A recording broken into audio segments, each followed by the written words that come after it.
Now, you can see where I get my humour from, right? Thank you, Maxine. There we go.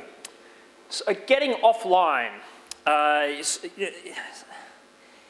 idea that storage and hard drives and caching is particularly interesting, like, it's kind of a weird idea. It's been something we're doing since the beginning of computing, right? Caching is one of these things because fast stuff is expensive and slow stuff is cheap. So fast networks are expensive, and fast hard disks and fast memory are expensive, but the slow stuff is really cheap. So we cheat by caching. And the web's done this all along. And it's a whole heap of other tricks in how we can make our applications and our websites faster and work without necessarily being connected to the web. So I'm going to talk about these things for the next 45 minutes or so. And we'll look at how we can make our applications and our websites work offline. And how we can make them work more quickly, whether they're an application, whether a website, whatever you want to, however you want to describe them. One of the things people often say about the difference between native apps and web apps is native apps work even when you're not connected, and what happens when when you're in aeroplanes or go in a tunnel or some other kind of magical experience where you're not connected to the web anymore, like at a conference. And we're doing pretty well, I think, today. The truth is, most native apps are really just thin HTTP clients anyway. If you use the Facebook app, native app, Twitter, native app, when you're not connected, well, nothing much really happens. In the case of Facebook, kind of nothing happens. So it's arguable that even when you're connected, nothing happens on Facebook. But I'll leave that to one side. That's possibly the first mention of Facebook. I mean, there's a big thing, there's $1 trillion, there's all this stuff, and yet no one's talked about Facebook today, which I think is fantastic, right? Shows we actually care about technology and implementing stuff, not sort of the kind of soap opera of the web. All right, so what we're going to look at today is we're looking at how we can cache to make our websites and applications faster. We're going to look at how we can use local storage to keep data locally so we can work when our applications are online. And we can use some events to know when a user goes online and offline, and we can respond. We can create a different user experience. We can turn off submit buttons, or we can turn off an upload button once the user goes offline and so on. So to me, this is really, all these technologies are about the user experience. All these technologies should vanish. The users shouldn't care whether they're online or offline. They should just, their user experience should essentially be a function of the context they're currently in. And one of those contexts is, are they connected to the web or not, right?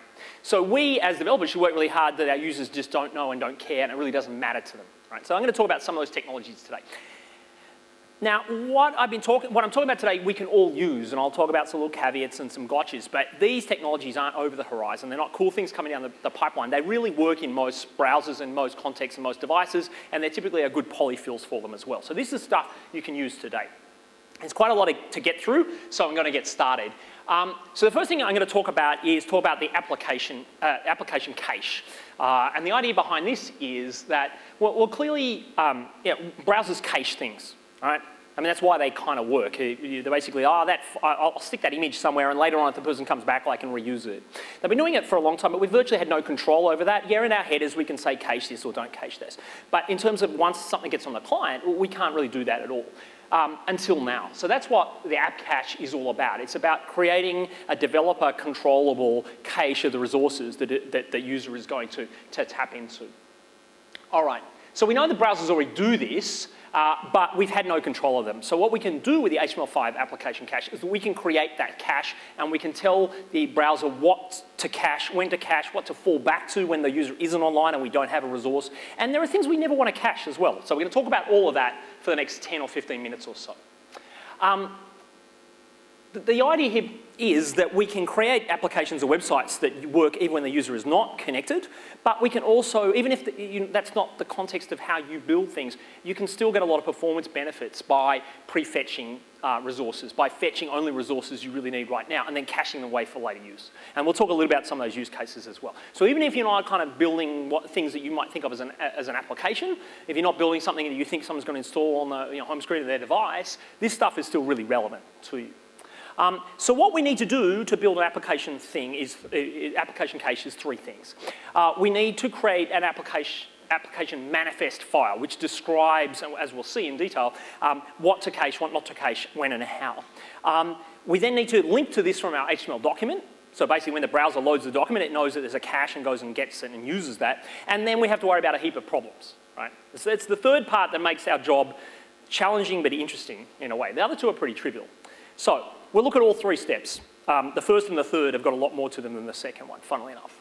All right, so the first thing, an application appcache manifest file is simply a text file with the .appcache file extension after it. That's all it is, simple text file. I guess, it's like the CSS, HTML, they're all just text files. And what they do is they specify three things. What the browser must cache and only use from the cache. What the browser must never cache and always go online to fetch. And then if something's missing when the user is offline, what fallbacks, you can specify fallbacks with this file, you should use this fallback file, and so on. So, the appcache manifest file, as I said, it's a simple text file. It must begin with that string, cache manifest, right? And then it has three sections. One is required, the others are optional. The cache section, which says what should be cached, what must be cached, in fact. It has a network section, which says, okay, never use a cached version of these resources. Even if you want to, do not do that, right? Because, otherwise the browser might just, oh, I'll just go and use this login.html, don't do that. And finally, the fallback section specifies the fallbacks that the user, that should be used when the user's not online and the resources haven't been cached. And so this is what it sort of looks like. This is really, in a nutshell, you'll have the cache manifest at the top, you've got the cache section, you've got the fallback section, and right at the bottom you've got the network section. I'm going to explain each of these in details, and you can see we've also got little comments there, and we'll talk about all of the features of this over the next 5 minutes or so. So, the cache section. As I said, this describes what the browser must fetch and must always use from the cache, right? So once something's in the cache manifest and it's been cached, the browser is not allowed to go and try and get that resource again, except in certain circumstances. We as the developer essentially say, please go and refresh the cache. So once something's cached, it is there, and we'll get on that. Just remember that. Once it's there, and it doesn't matter how many times you change that file online, whether JavaScript, CSS, image, it's cached. I'm going to keep using it cached because it's in the cache section. All right. So here's an example of what it might look like. Cache manifest, cache, images, and then we have, here's a relative URL, here's an absolute URL. It points to a resource, and that resource now, what you're saying to the browser is, you see this image 1.ping, download it right now, and never ever download it again until I tell you you're allowed to. And similarly, so you can use a relative to, so that's a relative URL, and it's relative to the cache manifest file itself, and then you can have an absolute URL as well. As I mentioned, basically once that file is cached, even if you change the file on the server, it will not be re-downloaded and reused by the browser, right? That's the point of this. So this is particularly problematic when you are developing. So the first thing I'm going to tell you is do not turn on app caching while you are developing. It would drive you absolutely insane. Do not do this, ever. Right? Be warned. It's just such unbelievable pain. But I've got some tricks later on how to fix that up. And what we can do, though, is we can add something like a version number or a date stamp to our cache file in a comment, and then what we do is we update, change the date, change the version number, and that is a trigger for the browser to recache. But we'll get into that in a bit more details a bit later. But the takeaway from that one is don't do this while you're developing, right? Because you'll go insane. All right. Now, the next thing we might want to do is there might be resources we always want to use the most recent version or the most current version. We never want a cached version. You think of the front page of a newspaper, you think of a breaking news story, you think of certain things like a login page at a website, or like certain JavaScripts that may constantly be being updated. What we can say in the network section is do not ever cache this. And never even in your own little cache over here where I know you put your secret stash, right? You're not allowed to cache it there either. So this instruction is not just about building this app cache, it's actually about what things the browser should and shouldn't cache in its own stash there. Right? So basically, once you put something in the network section, it's saying never ever use the cached version in any way. All right. So what's important here also is that when the user is in an offline mode and you try for a fetch for that particular resource, that will throw an error, and we can manage that. We can do that. We can find that error, and this is a bit too much detail to go into in this session, but basically there are event listeners that we can add for errors around the cache, and we can respond to that. But so what's the point of the network section? Well, it's for things we really, they're going to go stale very quickly. We never want the browser to use a cached version. So you can probably think of certain circumstances of your own development. Again, so in the first instance, in the cache section, we have to cache, and we'll get onto this again and what the implications are in a second, we have to cache resources explicitly. Right, that means that we can't have a wildcard say, look, just cache all the stuff in the images folder, or just cache everything at the... You have to explicitly state every resource using a direct URL, or you know, either full or a partial URL, you know, relative URL. Now, in the case of the network, it's slightly different. You can actually also have a partial match pattern. So basically, you can point to part of a directory tree, and anything below that will then be in the network section. So we basically say, you know, anything inside, say, the images folder, or anything in the JavaScript folder, or wherever it happens to be, you're essentially saying anything there and in subdirectories of that, just don't ever cache that stuff, all right? There's also a wildcard, the star wildcard. And this is a little bit different from what you might think of an asterisk or a star. Basically, it says, what this says is, any resource that is not explicitly cached in the cache section of this manifest file, never use the offline version. Always use an online version, right? Including, this is very importantly, in the browser's own private cache. All right? So even for its own purposes, to go, oh, I'll go and keep this file. No, you're not going to do that. Right. You have to always, anything that I have not explicitly cached, if in the network section you have that asterisk, it says anything not in this cache, you must never use a cached version, either my cache or your cache or anyone else's cache for that matter. All right? So you can see there's a lot of permutations, combinations, and that's where it gets a little bit tricky. The implications of this are more subtle than you might imagine. So here's what a network section might look like. You know, you might have signup.html, so that's kind of just a relative URL. Or you might then have, in the case of the payments directory, that might be a whole heap of resources that you don't want the payments, any of the payments stuff being used offline. It must always be the online version. And finally, at the bottom there, we have the asterisk, which says anything you haven't put, you know, directly in our cache manifest, in the cache section, never cache that. So you wouldn't typically combine an asterisk with anything else in that section, because essentially that asterisk takes care of everything else. And finally, we have a fallback section, because obviously when you're working offline, like we had sort of the example of Wikipedia this morning with Dave and what they did with PhoneGap. Now obviously Wikipedia's got like a bazillion pages, right? And you wouldn't really want to make a cache manifest file that pointed to every single page, you know. You can imagine where that would go, right? So what you might do is you might have some sort of fallback page so that anything that isn't, hasn't been cached, where the person's offline, you might load a kind of a placeholder page. Or you might have you know, if you had a directory of thousands of staff members and you were loading their image for every, you know, page or whatever, you might have a generic image for a user. So when we hadn't managed to have cached a particular you know, biographical, you know, image of someone, just use the generic fallback image. So there's lots of ways we might want to use that. Now the pattern here is just a little bit different from network and cache. So in the case of network and cache, we're just simply pointing at a resource. Or a set of resources. In this case, what we do is we have two parts to the pattern. In the first part, we have, in this case, /images/, which says anything in the images directory. But that could also be a specific, you know, that could be /images/ you know, / kind of image.ping. Right? You could point at a specific resource or a class of resources or a set of resources. And in the second part, after that space, we have /images/missing.ping, and essentially we're saying, okay, anything here in this first that matches that first pattern, when we're offline and you don't have that resource cached, use this specific resource. So in the case of this second part of the pattern, what we point to a specific resource with either a relative or absolute URL. Right. So very useful in the situation where, you know, we don't know ahead of time if a particular resource is going to have been cached. So instead of having like a broken image, you know, icon, or just a page missing sort of, we can actually have some sort of fallback page or some, you know, if we don't want people to be able to sign up while they're offline, because that doesn't make a lot of sense, we can have a fallback page which said, you know, like, you'll have to be online in order to sign up, to sign on, so try back later or something. You know, we can respond to particular circumstances.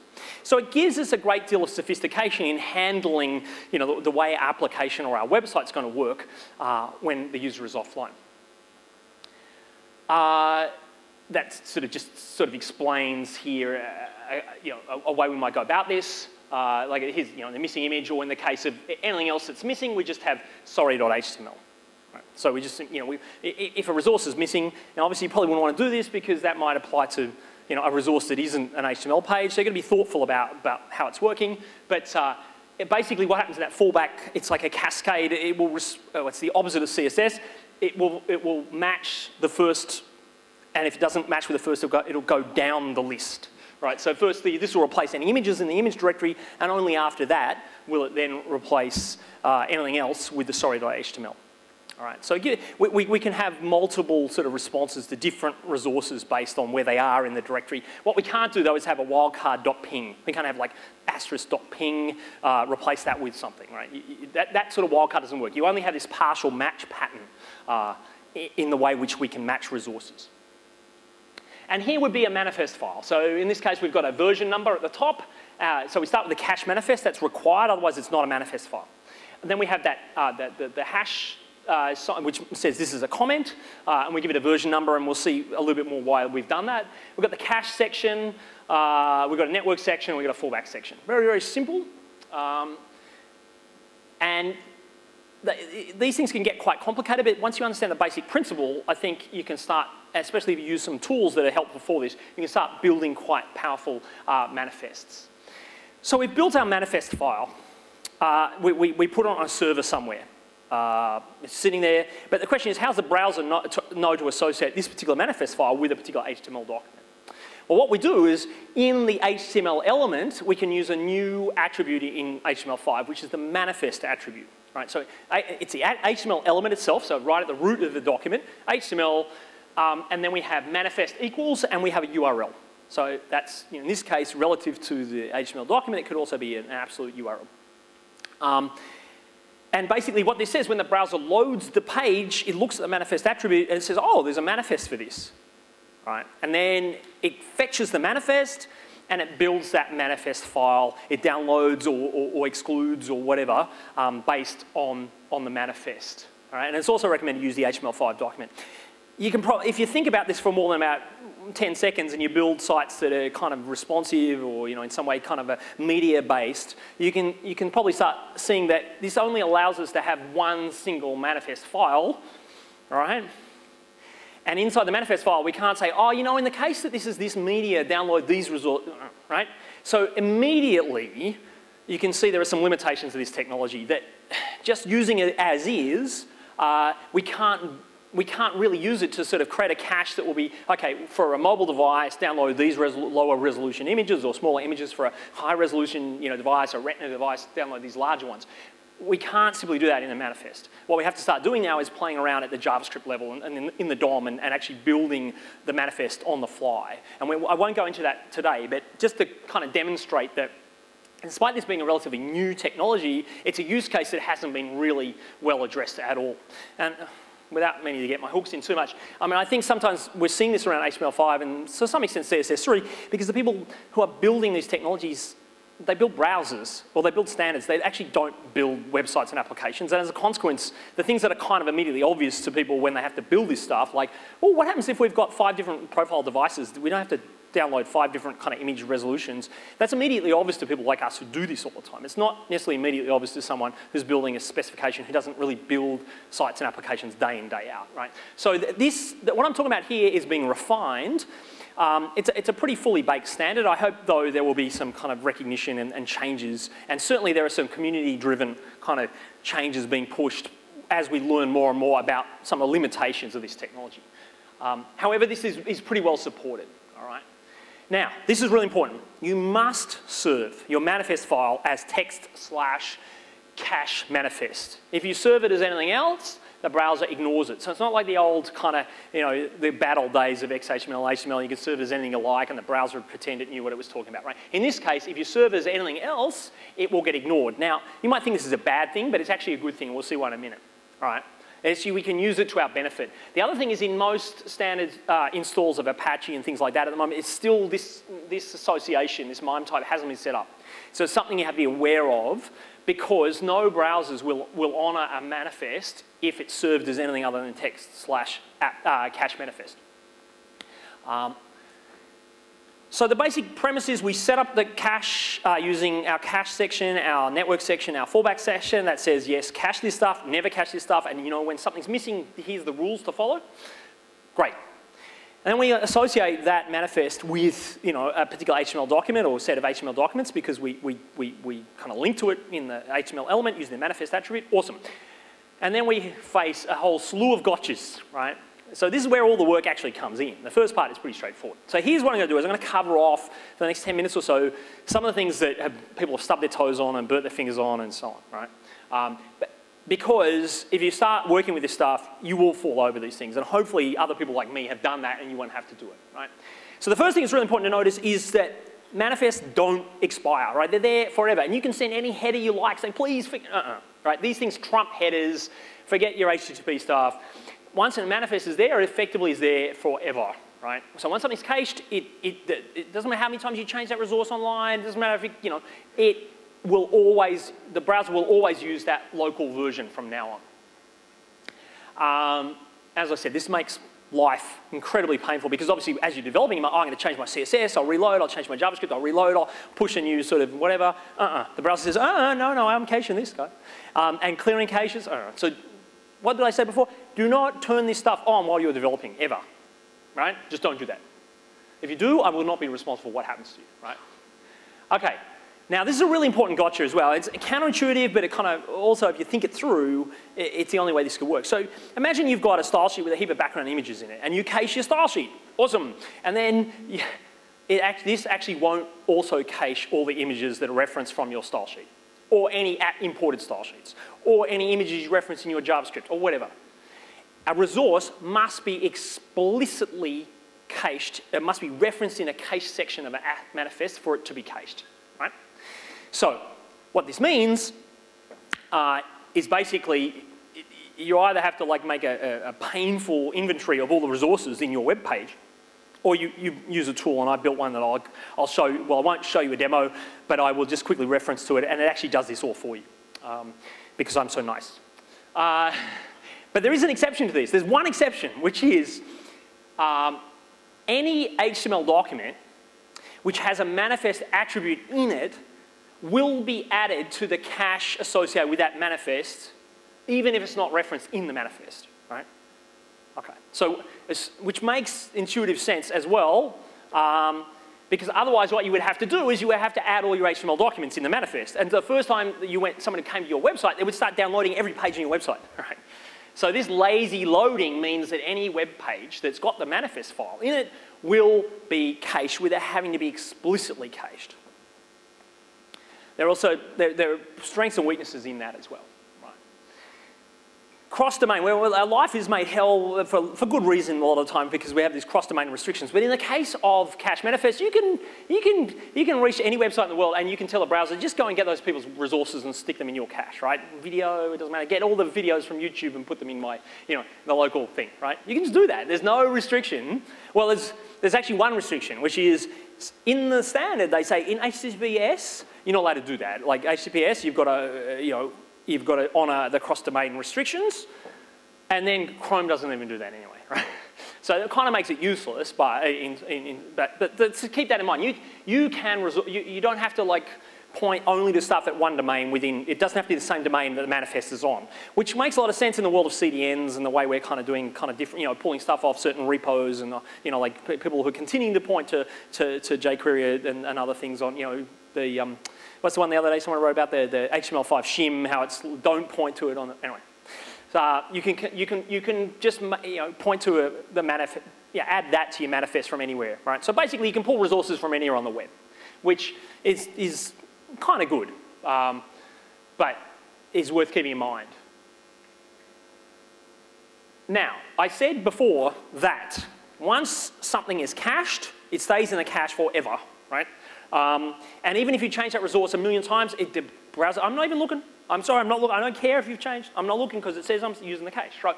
However, once you change the cache, you go and change your manifest file and upload it again. And you have to change it. You have to change it has to be different. It can't just be touched. And once you've uploaded that, the browser says, oh, look, the cache has changed. I will now go and check every single resource in the cache and any which have changed since I created the cache, I will download again. So it's smart enough not to just get everything again, woohoo, but it has to do a whole lot of HTTP traffic to go out and say, oh, you know what, I'm just going to check every one of these things, and anything that's been updated since the last time I created the cache, I will do that. So that's the process. Now, for very complex reasons I will not bore you with, because I don't really understand it, but it makes perfect sense, but it just hurts my head. The first time the user goes to your website, and the browser says, oh, the manifest changed, right? It loads the web page and then starts rebuilding the cache. So in fact, it's only the next time after that, in fact, the page is refreshed.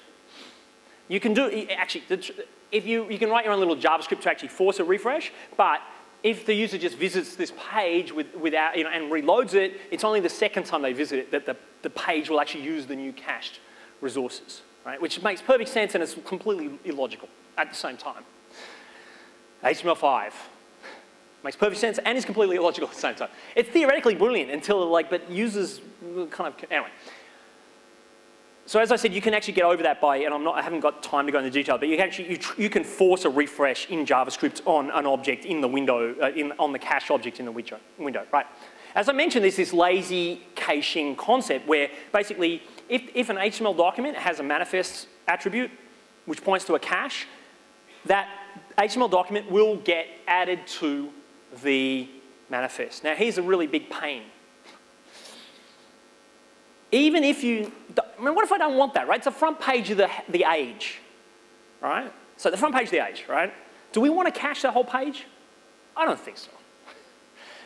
But if we want to cache everything else in that, right? All the resources it points to, like the first time someone comes to the age, we want to get the JavaScript and the images and all the ads, and we want to cache them, right?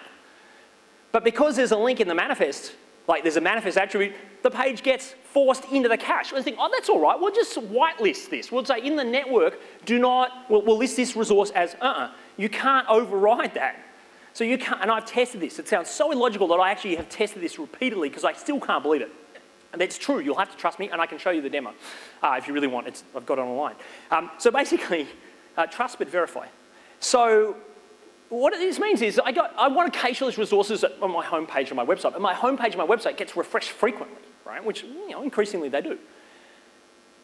The page will get cached, but we can't override that in the network section. We can't say, do not cache, please. It's going to cache it anyway, which I think is a massive limitation, and I really hope they fix that. But so for now, what you will have to know is, and you probably visited newspapers where you've thought, why is it still showing me yesterday's newspaper? I suspect that this is why. Right? Because people are thinking caching, awesome, we'll do it. This is a really subtle gotcha. And that's why I'm making some time to go into it. You can actually force the cache change using the DOM, right? So you can get into the cache and change it using the DOM, but we're starting to do some real work. So this is one of the really worst bits of the app cache. I cannot believe, I can see no justification, someone will explain to me, it'll be perfectly obvious. I can see no justification why you would possibly not allow me to say, you know what, I don't really want to cache this page, you are forcing me to cache. But that's how it actually is, certainly in the network section, right? This is another really important gotcha. If a single one of the resources that you point to in your cache isn't there, the entire cache fails, right? So I go to a web page and I'm pointing at like add server over here and HTML5 shim over there and all that sort of stuff, and one of them is in there, that cache, none of it gets built. The whole cache is not built at all. And even more subtly, if there's already a cache that's been built and you go to so you change the cache, whatever, it won't throw out the old cache and not build the new cache. It will actually just keep using silently. Well, it throws an error, but it will keep using the cache it's already built because one of those resources is missing. So actually verifying the consistency and the existence of all the resources you point to in the cache section of your app cache manifest is vitally important. Because one or two really bad things will happen. It will never get built in the first place, or an out-of-date cache will continue to be used, right? Which I think is even worse, because at least in the case it never got to build, it's going to use the right resources. But if it never refreshes that, because one resource that might be on somebody's website on the other side of the web server on the other side of the world isn't there anymore, changes its name, the server's down for lunch, I'm making my point. Do you get it, right? You can see that it is an awesome technology, except it's just like in the same way that landmines are an awesome technology, right? And I use the word awesome in its traditional sense there. So, how's all this work in terms of, okay, is this all theory? What is this practice? What's happening? Well, here we go. So there's some limitations. So basically, this is widely supported now. But different devices, different browsers have different support. So Safari desktop, no limit. Mobile Safari, 10 meg. Chrome, 5 meg. Android browser, no limit. So on, so on, so on. Right? So we just have to be sort of aware of that. So what it means basically is, if a web page or like a website has more than 50 meg of resources, well, actually, frankly, probably more than 5 meg of resources, you can start worrying about caching, right? And 5 meg's not a load of resources for an entire website. So what you're probably going to be doing is like building multiple caches for different aspects of your website and a heap of stuff like that, right? Now, hopefully browsers are smart enough to say, you know what, even though there's 5 different caches here, they're pointing at the same thing, so I'm not going to re-download, I'm just going to like make a reference to that stuff there and there, but that's browser implementation detail, right? But anyway, this is just something to keep in mind, right? So I've sold you this fantastic technology, and I'm telling you, like, this is the fine print, right? This is the devil in the details. All right, I told you about how developing with appcache turned on is like a royal pain, but of course, it's also a royal pain to like not have a link to a manifest file in all of your pages and then having to go back and put them in either manually or in your CMS or build them in your templating or whatever, right? So what you can actually do is one of two things. So what I would do is actually manifest file, link to it in the manifest attribute of the HTML documents, but serve it as text or some other MIME type. And the browsers ignore it. So, and then when it comes to production time or testing the production version, just turn on that MIME type for that resource and it gets turned on. Because while you are developing, I'm going to say it 8 times because you will do this at your peril and you will do this. Because everyone does, they, oh, I don't believe. If you haven't turned on while you're developing it, it would just destroy you, right? Because it'll take you about 2 days to work out what the hell is, what's getting cached and what's not, and it's not updating, what isn't. No. Okay, so the other one, some clever person in a class I was teaching recent workshop said, well, why don't we just use the fact that the caching won't work if any resources are missing? We just point to an imaginary resource and the cache just fails, right? So that's another potential approach, right? So the app cache gets downloaded, it gets used, but in fact it just gets abandoned by the browser based on the fact that it will ignore any cache that has any resources missing. So it's kind of using one of the weakest aspects of app cache to its advantage. All right. So there's a little couple of gotchas and techniques along the way. And what about support? So IE10, which, you know, as mentioned, it's a bit of a shame right now. The only ways we can get our hands on it is Windows 8.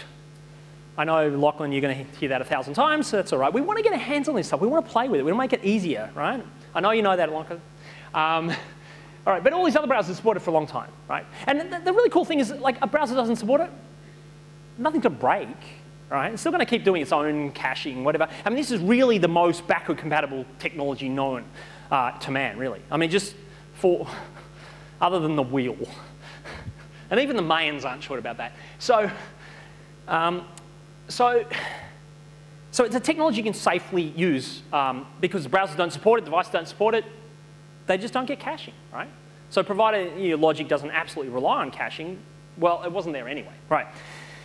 So that's one of the really important ways we can take our applications and our websites offline, is using app cache. Now, as I mentioned, one of these pains is, like, how many resources on your average website, like JavaScript or whatever.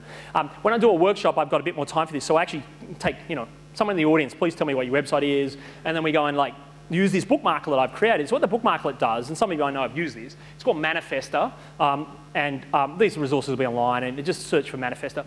And you can tell it's HTML5 compliant because it's lacking the E. That's an homage to Modernizer, by the way. So what it does is it actually looks at, go to a page, hit the bookmarklet, and it builds a manifest for you, right? So it goes and looks through and says, okay, well, here are all the style sheets, I'll add them. Here are all the JavaScript, I'll add them. But I will look inside your style sheet and I'll follow the imported style sheets, right? I only follow it one level down. If you add import, too bad, right? I'm not going that far. I'm not going to chase you that far down the rabbit hole. But it will then look at, oh, here's all these background images, and it will resolve the URLs, and it'll say, okay, what it doesn't do right now, because of cross-origin, I played around with this stuff, is can I verify the existence of these resources, right? Because I like doing stuff in the browser. I hate going anywhere near servers, right? If you can do something in the browser, you should, is my philosophy in life. So what I would love to be able to do, and I can do it for servers that have cross-origin kind of allow me to do cores, right? I can basically test the existence of those resources, and if they're there, I can add it to the manifest and say, right, this one's there. But there's also another really cool tool, whose name escapes me, but it's online. I've written quite a bit around this. You can find it. They'll actually just go and verify the manifest resource. And So do that. Always verify your manifest. Right? So the tools are there for you to do this. What this will do is actually just collect everything you are pointing to in your website, including all the top-level HTML pages as well. I'm not saying you should just go and then use that. You've got to really think about what are the things, suppose your website has got like 10,000 pages. Do you really want to kind of force the browser to prefetch all of those? Probably not. But you might want to prefetch the top-level page for each of your 5 main sections of your website. Because then when somebody goes from your main page to one of the top-level pages, which is the most likely flow, that's almost instantly going to load because it's been prefetched in the background. Google kind of do this a little bit now in Chrome with the search results. They actually prefetch the results in a Google kind of home, page search. I don't know if they do it in other browsers. They certainly do it in Google Chrome. So you know how you like jump and wow, that loaded quickly? They're doing something along these lines. So we can do that too. So you've got to think about how much to cache, how much not to cache. Because like if you download a heap of resources from your website, you're putting a heap of load on your server. At peak times, you may be impacting performance. So you've got this trade-off: performance on the client versus performance on the server. And then you've got traffic issues and things like that, right? So you've got to start thinking about how you're going to use this technology. But it's there for you to use. So it's pretty cool. So the other thing that we need to do if we're offline, and also will help with performance, is we know the web is essentially a stateless environment. And in the past, basically the only way to get to some sort of long-term control over our data or kind of store it on the client, we can do one of two things. So we want to persist data over time for a particular client is we could just basically client server it, right? So everything gets stored on the server, everything goes backwards and forwards. It's how we've been doing it for a long time. Cookies to the rescue. The idea is that cookies won't be kind of client-side storage. They weren't even invented that, by the way. They're kind of a hack for this. And people have been using cookies. There's a heap of problems with cookies around this. They're sent in plain text. They get sent to the server every time. They're actually, anyway. So basically, you should avoid these as much as possible. There's a heap of challenges around this, right? However, we now have, in most modern browsers, as part of HTML5, the ability to store with a really simple API on the client, in the client. And there's two aspects to this. We have two things. One's called session storage, and one's called local storage. Now, they have almost exactly the same, well, they do. They work almost exactly the same way. They just work in two slightly different contexts. So pay attention to the first part of this around session storage, because that will then cover off on local storage. So the first question is, what is a session? All right. So now, HTML5 has this awesome concept of a top-level viewing context. You got that? Which is also known as a tab. Right. So technically it's a top level. So basically a tab or a window, right? So basically a session is any like top level domain or any domain any protocol plus top level domain plus port, right? And also any sub server, right? So basically, while that is in one tab or window, let's use the word tab just not to get confused. That is a session, right?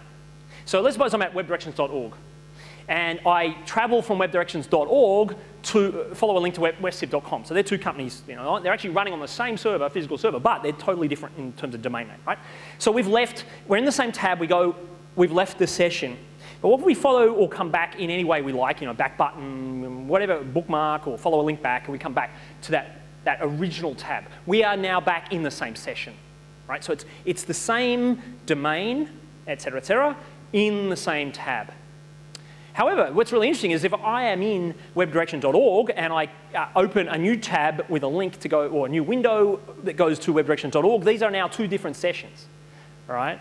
So when I store something here, this window can't get hold of it in session storage, all right? But if I go from here to a different domain and back, if I stored something, go away and come back, the data is available again, right?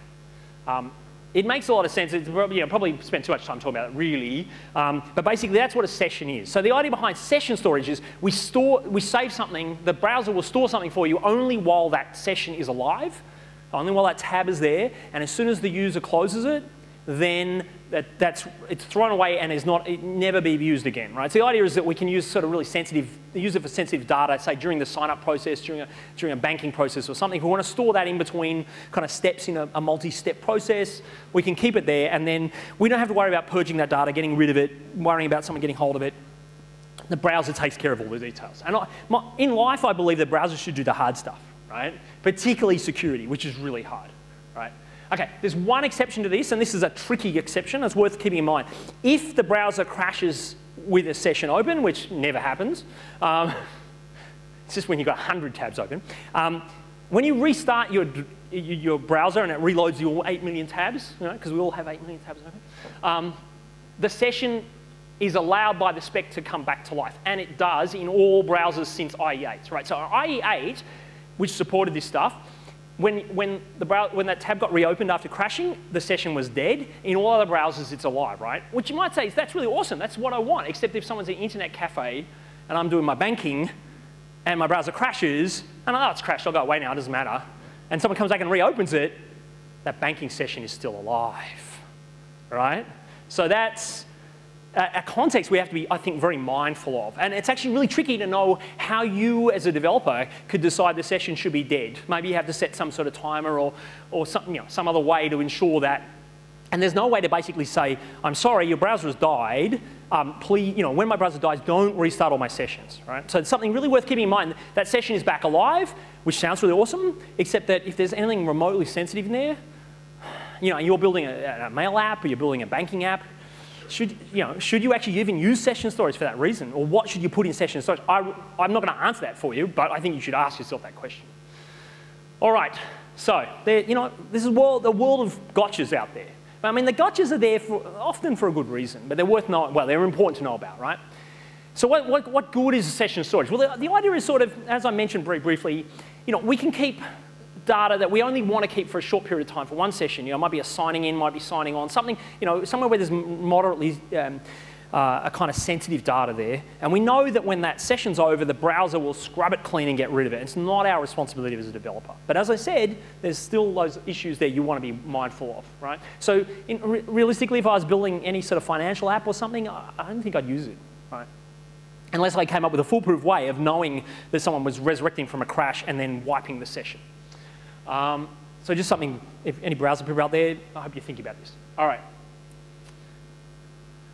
But anyway, I'm going to talk about how we use it because, in fact, everything we can do with session storage, we can do with local storage. And local storage is like session storage, but we persist data over time, right? So when someone comes back, to another, days later, months later, years later, it's all stored there. And mindful of the fact that, obviously, there are privacy challenges there, we could use it to our benefit, I think. So whatever we see in session storage, we'll also see with local storage. So this is why I'm going to cover off session storage. So what we can do here, firstly, it's an object on the window called session storage. So what we're going to do is check for its existence. In this case, Windows session storage, yeah, it exists. Otherwise, we might fall back to cookies, or we might use server-side solution, or might do nothing. Right? So the first thing we know, standard kind of practice, let's check whether that object exists. All right, so it exists. So the first thing we want to do is we want to store stuff. And we store stuff in a really simple way. It's a simple key-value pair, right? So the key and the value are both strings. All right, so what we're going to do here, for example, is the person, they've used Tammy's wonderful HTML5 form, they filled in their name, right? So what we're going to do is we're going to grab the value of that name field, that name input, and then we're going to stick it in local storage using setItem, and that takes two parameters, name, which is the name of the key, and then name, which is a variable. Okay. So basically, whatever is the value of that variable name, we've stuck in an item called name. All right. Very, very straightforward. Right. I can almost all would have seen kind of basic key value stuff. Right. Can't really get a much simpler kind of API for sort of databases. Right. So not much good storing if we can't get it back. So in addition to setting items, we can get items, right? So we set item with a name and a value, and then we can get back the value of an item. So we say session storage.get item name, and that then gives us that value in our name variable, and we can do something with it. All right. You'll notice it's a synchronous API, right? Just keep that in mind for a second. All right, so basically, it's very simple to use. We don't need callbacks or anything. We just simply grab that value and stick it in a variable.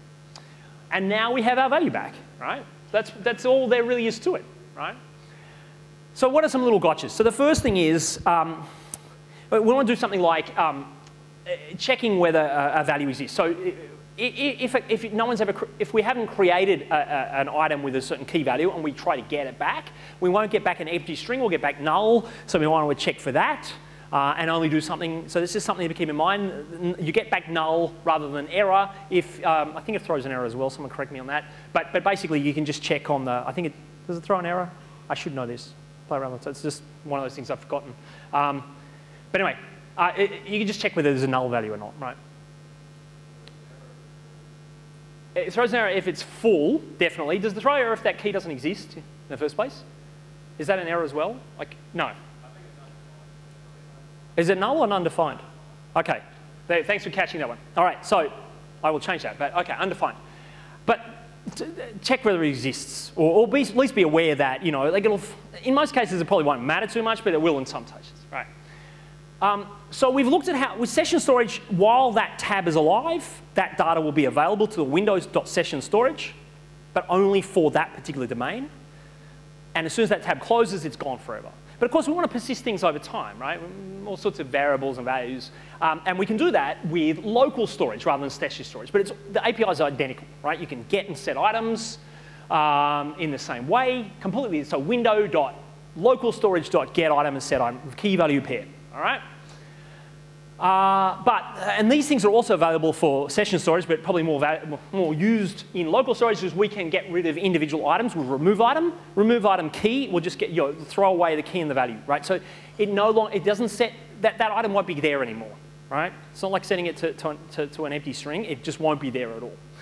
And we can get rid of the entire local storage. We can do this with session storage as well, and that would be really valuable in a crash situation. We could detect a crash and then immediately throw out that session. Just local storage or session storage .clear gets rid of the entire local database associated with that URL. All right. Now keep in mind, you might have multiple apps at the same URL potentially that are all trying to communicate with one another using kind of the database. So you've got to be mindful. You've thrown that out for not just for your applicator. Anything at that URL that's trying to use that window.session storage or local storage is gone now. Well, local storage, not session storage. All right. So that's something just to be really mindful of. It's gone for good.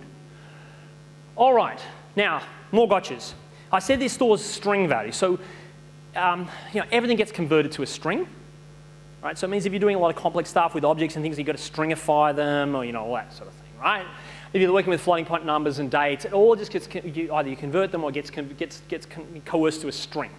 So you've got to worry about that either way. The other thing is JavaScript strings. What's the encoding? Anyone know? It's a really geeky question. Yeah? UTF-16, which means that every character is 2 bytes. So suddenly everything takes twice as much storage, right? And given you don't have unlimited storage, as we'll see in a second, you've got to be mindful of the fact that it takes up twice as much storage as you might think it does. All right? So there's performance challenges and a whole heap of other challenges around this, right? In the fact that everything is a string. Okay. Now, in the spec, basically says there's a kind of recommendation, but without sort of enforcing it, that the user should, the browser should only support 5 meg of local storage, all right, for a given domain. Now, think about that. If you've got lots of apps running off a particular domain, you could end up filling that up pretty quickly, especially since every byte is actually 2 bytes. We actually only got 2.5 meg, right, straight away. Just they take half of it away without trying, right? So people are doing some crafty things like they're kind of ASCIIfying strings and zipping strings in the browser and then stuffing a zipped version. But you can see there are performance implications there as well. All right. So it's something to really be mindful of. They're synchronous, right? You saw that, which makes them really easy to use. You just get and set variables, right? But it means because they're pushing stuff into somewhere, which is typically into memory rather than onto the disk, if you've got a really large amount of data you're pushing into your cache, it may be you just wait on that operation. And this is a criticism you do see about local and session storage over things like IndexedDB. I've done a whole heap of research that demonstrates in most use cases it's not an issue. Even in a tight loop where you're writing thousands of things, it's taking kind of tens of milliseconds to like a second. So the performance is already pretty good. But there are some debates around it, and you should be mindful of the fact that it's blocking, right? So you might want to just have a whole lot of writes in a tight loop. You can't just go and stick it in a worker because, it's it's synchronous and there's a heap of trouble there, right? But, in most use cases, this is not going to be an issue in my experience, right? And you can find articles I've done online about this, right? Couple more things before we wrap up very quickly. So, are we online or not? I talked at the beginning about the context. I mean, we don't want to be doing a heap of offline stuff when we don't really need to, or if we're storing all the stuff in local storage and we suddenly come online, we might want to do a whole lot of synchronization, with a server and pushing data up and bring it back down, bring things up to date. So what we can do is we can ask the navigator whether the object is online. Really simple. So navigator online, true or false. Or we can actually get some events that get fired when you go on and offline, right? So I'm going to very quickly get through these. So in this case, what I'm doing is I can have some sort of UI update where I ask the navigator if it's online, and then I find every, in this case, submit button, and we just disable them if the user is offline. Because why would you want it enabled? Like, why would we want to let them try and submit something when they're not online, right? That's a kind of really trivial example, but it's the sort of thing we can do. But probably better for this is an event we can listen to. So we can listen on a few objects, but I'm going to tell you, you listen on the window object, and you don't listen directly, but add an event listener, which of course we should all be doing anyway, but for offline events and online events, right? Different browsers implement different things. This will work across all browsers, but the other ways that are in the spec only work in some browsers. This one works across all browsers, so you can just basically have an event listener and call this function when the user goes online or offline. Right? So calling the same function we saw before, but instead of having to poll constantly, we just say we wait till the browser tells us. So events are awesome. That event-driven programming, we're finally kind of getting our heads around, I think. So there's a heap of interesting events there. Very briefly, 5 meg of limitation plus, well, actually it's really only 2.5 meg unless you do some really serious data munging. And that's pretty much the standard across browsers. You can't rely on much more than that. All right? Very, very briefly, if you want bigger, higher performance stuff, you've got two options. You've got indexed DB, which is supported in a number of browsers, and you've got WebSQL, which is supported in a number of other browsers, and there's no intersection. Well, the union of the set is kind of, anyway. So you basically, there's some pain around this. For the longest time, it looked like, well, okay, so Mozilla's never going to WebSQL, so we forget about that. And it looked like there were some real holdouts around IndexedDB, but Chrome have got it now in developer at least. I don't know if it's come into the kind of mainstream Chrome yet, but so basically the holdout now really is Safari around this. They're asynchronous. They store arbitrary amounts of kind of any sort of data. You don't have to munch data to and from. So you perform. So when you've got much more sophisticated data use, so Kindle's online HTML5 app uses both of these for different browsers. They're not just using local storage because they, so once you're starting to store large amounts of data, having to read and write it a lot of the time. So when you've got sophisticated applications, you're going to start looking at these. And there's no drop-in polyfill. You can't say, okay, well, this thing will give us, a cross-platform implementation of one of the APIs. They're two very different APIs. So we're still a little way out, probably.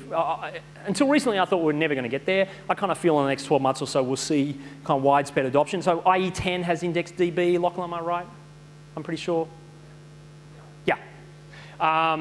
You said with such conviction. But so basically, I think we're going to get there around indexed DB. But the good thing is, for most of our users, this is really for kind of edge cases right now. So for most of our users, local storage is really there for us. So what are we looking at here? Well, we've got three technologies I looked at: appcache, local storage, session storage, and offline events that can really give us more high performance, more responsive applications in the sense that respond to the context of the user. Are they online or are they offline? There are a few little gotchas around online, a heap of stuff there. What does online mean? It means different things to different browsers. In no case does it mean you actually have an internet connection. It means you've got a network connection in some cases. It means you're not in offline mode in other browsers. So, I mean, it's still not fully baked, and there's some new HTML5 sort of standards around kind of all the way down to like, this is how much bandwidth you have right now, right? Which is what we really want to start seeing, and some of that stuff's already in PhoneGap. Dave, you've got so in PhoneGap we're already seeing this stuff implemented. It's being standardized. It's in BootGecko. They're emerging standards. So and I think it matters most in the mobile context. A lot of the time, they're the devices going on and offline. They're the ones on slower networks typically. So this stuff's coming online. They're not universally supported, but they are widely supported.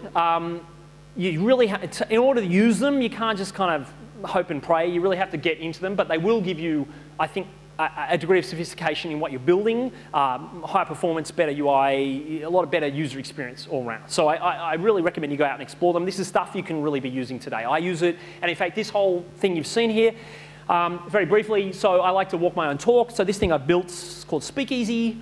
Basically, it's everyone's got their own slide deck thing, right? Except this one, you actually build the slides in the slide deck thing. It's all in the browser, and it uses local storage, and it uses all this sort of stuff, and it works offline with appcache. And so basically, everything you're seeing there, with the exception of that background image, is not an image. And there's all CSS and HTML5 transitions and all that sort of good stuff, but it also uses all the offline stuff as well. So you can build sophisticated stuff that works right across the spectrum with these technologies, and I really encourage you to go have a look at it. It's not pie in the sky, it's working. And with that, I will sit down and collapse in a screaming heap. And come and ask me questions later on. Thank you very much for your time.